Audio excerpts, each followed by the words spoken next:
तो हेलो प्यारे साथियों, स्वागत है आपका हमारे YouTube channel PG brain bolt academy में। जैसा कि आप जानते हैं, हमारे यूट्यूब चैनल पर एक 30 दिन का ऐसा सफ़र चल रहा था जिसमें हम कक्षा 10 की पूरी गणित के हर चैप्टर के जो मोस्ट इम्पोर्टेंट क्वेश्चन हैं, जिनकी बोर्ड एग्ज़ाम में आने की संभावना है, हम उनको हल कर रहे थे।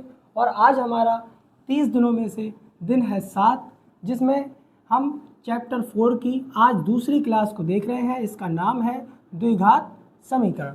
आज इसके दो ऐसे महत्वपूर्ण प्रश्न देखेंगे जो बोर्ड एग्जाम में किसी न किसी रूप में पूछे गए हैं या पूछे जाने वाली आशंका है।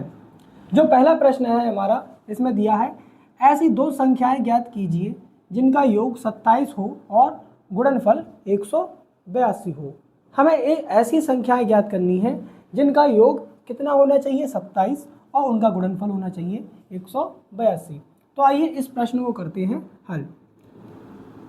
यहाँ पर हम मान लेते हैं कि माना पहली संख्या बराबर x।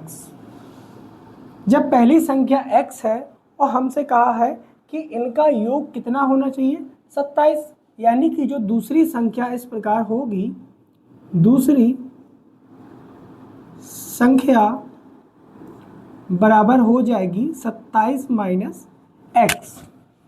यहाँ तक की चीज़ क्लियर हुई। आइए इसको आगे करते हैं।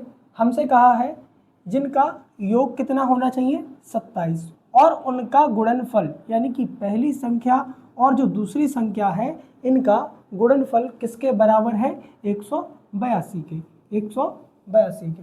तो यहाँ पर लिखते हैं प्रश्नानुसार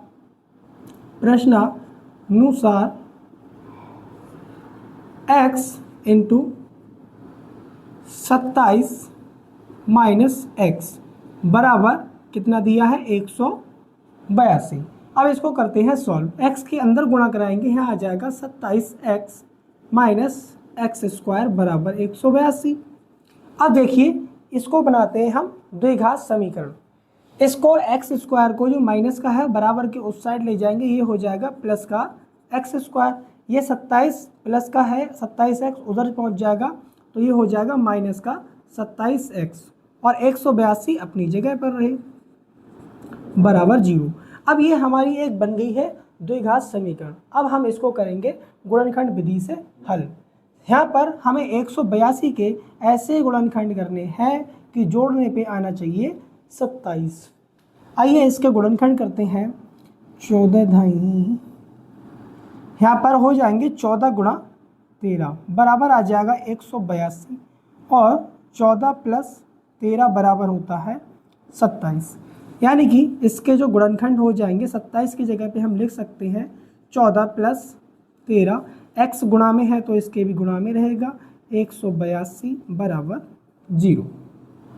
अब दोबारा करते हैं एक्स स्क्वायर। एक्स के अंदर गुणा कराएंगे, यहाँ आ जाएगा 14x माइनस प्लस माइनस हो जाएगा, यहाँ पे आ जाएगा 13x प्लस का 182 बराबर 0। इसको मैं ब्रैकेट में कर दे रहा हूँ जो इसके गुणनखंड हैं। अब यहाँ पर करते हैं कॉमन। जब यहाँ पर कॉमन करेंगे, यहाँ पे आ जाएगा x कॉमन, यहाँ बचेगा x माइनस का 14। इसी प्रकार यहाँ पर 13 कॉमन आ जाएगा, यहाँ x बचेगा, माइनस प्लस माइनस हो जाएगा, अंदर 14 कॉमन आ जाएगा बराबर 0। अब इसमें और इसमें कॉमन करेंगे, यहाँ आ जाएगा x माइनस का 14 और जो बचा x माइनस का 13 बराबर 0। हमें इनके ऐसी दो संख्याएं निकालनी है जो जिनका योग कितना होना चाहिए, 27। तो हमें इनके बराबर भी 0 रखना होगा। x माइनस 14 बराबर 0, तो x बराबर पहला मान आ गया हमारा 14। इसी प्रकार x माइनस 13 बराबर 0, तो दूसरा जो मान आ गया वह आ गया 13। यानी कि वो संख्याएं तब संख्याएं बराबर 14,13। हमें इस सवाल में यही बताना था। आइए जो हमारा अगला सवाल है उसकी तरफ जाते हैं। इसमें हमसे कहा है सवाल नंबर 2 में, दो क्रमागत धनात्मक पूर्णांक ज्ञात कीजिए। अब इस सवाल में हमें दो धनात्मक पूर्णांक ज्ञात करने हैं जिनका जिनके वर्गों का योग कितना है 365, जिनके वर्गों का योग 365 है। आइए इसको हल करते हैं। हल 2, यहाँ पर हम मानते हैं कि माना, अब हमसे कहा है दो क्रमागत धनात्मक पूर्णांक। यहाँ पर हमारे पास पूर्णांक नहीं है तो हम यहाँ पर पूर्णांकों को अपने पास से मान लेते हैं। हमने माना है पहला धनात्मक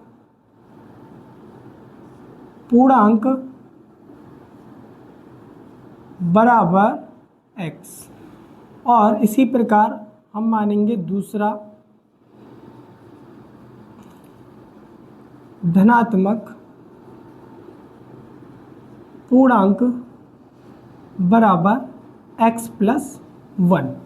अब हमारे पास दोनों धनात्मक पूर्णांक हैं, पहला भी है और दूसरा भी है। अब इस सवाल में हमें एक शर्त दी है कि जिनके वर्गों का योग कितना है 365, यानी कि इसका और इसका जो वर्ग है उसका योग है 365, यानी कि x square plus x plus 1 का होल स्क्वायर बराबर 365। अब ये हमारी बन गई एक समीकरण। अब इसको हम करेंगे सॉल्व। देखिए ये एक्स स्क्वायर है, ये तो ऐसा ही रहेगा, प्लस यहाँ पर एक फॉर्मूला बन गया है a प्लस बी का होल स्क्वायर, यानी कि a स्क्वायर प्लस b का स्क्वायर यानी 1 का स्क्वायर आ जाएगा, और प्लस 2ab यानी 2x आ जाएगा बराबर 365। एक्स स्क्वायर हो जाएगा 2x स्क्वायर प्लस 2x, ये एक उस साइड पहुंच जाएगा माइनस का हो जाएगा, उधर हमारा बचेगा 364। यहाँ तक की चीज़ें क्लियर हुई। अब देखिए यहाँ पर हमने एक चीज़ देखी कि 2 यहाँ पर है, 2 यहाँ पर है, और ये जो 364 जो संख्या है यह भी हमारी 2 से विभाजित है, यानी कि इसको हम मान लेते हैं समीकरण नंबर 1, और यहाँ लिखते हैं समीकरण 1 को 2 से भाग करने पर, जब हम समीकरण 2 को समीकरण 1 को 2 से भाग देंगे तो देखिए यहाँ पर बचेगा, यहाँ 2 से इसको भाग देंगे, 2 से 2 कट जाएगा, बचेगा एक्स स्क्वायर। इसी प्रकार यहाँ बचेगा x, और वहाँ पर बचेगा 2 1 कम 2, 2 8 16 और 2 दूनी 4, यानी कि 182। अब देखिए एक्स स्क्वायर प्लस एक्स, 182 को बराबर के इस साइड लाएंगे, माइनस का 182 आ जाएगा बराबर 0। अब यहाँ पर देखिए जैसे हमने यहाँ पर इस सवाल में 182 के फैक्टर करे थे तो आए थे 14 गुणा 13 बराबर 182, यानी कि 14 की गुणा 13 में जब होगी तो आएगा 182। इसी प्रकार अब यहाँ पर देखिए इसके आगे लगा है माइनस का चिन्ह, यानी कि गुणा कराने पे आना चाहिए 182 यानी 182, और घटाने पर आना चाहिए 1, यानी कि 14 गुणा 13 ही होगा। इनके भी जो गुणनखंड होंगे वह होंगे 14 गुणा 13 बराबर 182, और 14 में से जब 13 जाएंगे तो बचेगा 1। आगे करते हैं एक्स स्क्वायर प्लस, यहाँ पर लिख सकते हैं 14 माइनस 13 इंटू एक्स माइनस 182 बराबर 0। एक्स स्क्वायर प्लस एक्स के अंदर गुणा करा देंगे, यहाँ आ जाएगा 14x प्लस माइनस माइनस हो जाएगा, यहाँ आ जाएगा 13x माइनस का 182 बराबर 0। अब यहाँ पर करते हैं कॉमन। इसमें जब कॉमन करेंगे तो यहाँ आ जाएगा x कॉमन, अंदर बचेगा x प्लस का 14। इसी प्रकार इधर 13 कॉमन आ जाएगा, यहाँ बचेगा x प्लस का माइनस माइनस प्लस होता है 100, यहाँ आ जाएगा 14 बराबर 0।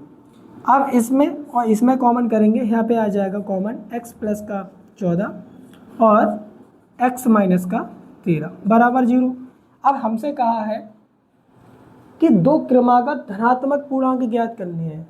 हमारे जो भी पूर्णांक होंगे वो पॉजिटिव होंगे, धनात्मक होंगे, तभी वो आंसर सही होगा। लेकिन अब यहाँ पर इनके बराबर भी हम 0 रखेंगे। x प्लस का 14 बराबर 0, यानी x बराबर आ गया माइनस का 14। और दूसरा आया x माइनस का 13 बराबर 0, यानी कि x बराबर आ गया 13। अब यहाँ पर ध्यान दीजिए, यहाँ पर हमने देखा कि जो दो पूर्णांक मिले, हमें एक तो धनात्मक मिल गया 13, लेकिन दूसरा मिला ऋणात्मक, जो कि आंसर से अपोजिट है। तो इस प्रकार यहाँ पे हम लिख सकते हैं कि, यहाँ लिख रहा हूँ, अतः पूर्णांक -14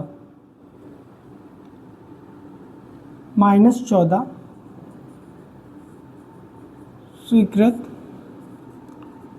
नहीं है, इसलिए अगला पूर्णांक 14 होगा।